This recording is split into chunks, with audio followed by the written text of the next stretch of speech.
প্রিয় বগুড়াবাসী, আমি বর্তমান আছি আমাকে বগুড়া সাধারণপুর উপজেলার সেই ট্যাঙ্গামাগুর মেলা। তো ট্যাঙ্গামাগুর মেলা কসমেটিক হাটে আসি। তো কসমেটিকের দোকান পাট কিন্তু দেখতে পাচ্ছেন দুই মুরত কিন্তু সে হারে কসমেটিকের দোকান বসছে।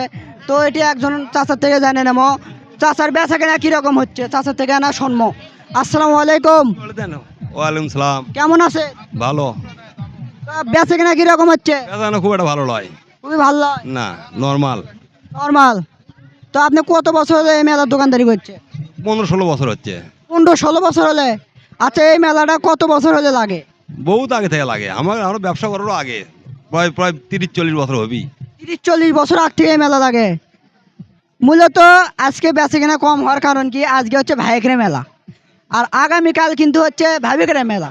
তো আগামীকালের কিন্তু ভাবিরা আপনার জেলে পণ্য ছেলে পণ্য কিন্তু ভাবি করে, তো ভাবিরা কিন্তু আগামীকাল আসে পণ্যগুলো নিবে। হ্যাঁ হ্যাঁ, কিনবি, ভাবিরা আসবি কালকে। তো আশা করা যায় আগামীকাল আপনাদের বেচা কেনা একটু ভালো হবে। ইনশাআল্লাহ, দেখি, চেষ্টা আছি, আল্লাহ কি করে।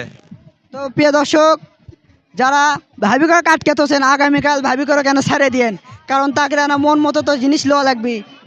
আজকে না, আজকে যান আটকে তোছেন, ওই তো হাসলো জাল দেবার দিছেন, তো আগামীকালে না মুক্ত করে দেন, ভাবিরা না মন মতো জিনিস লিবিনি।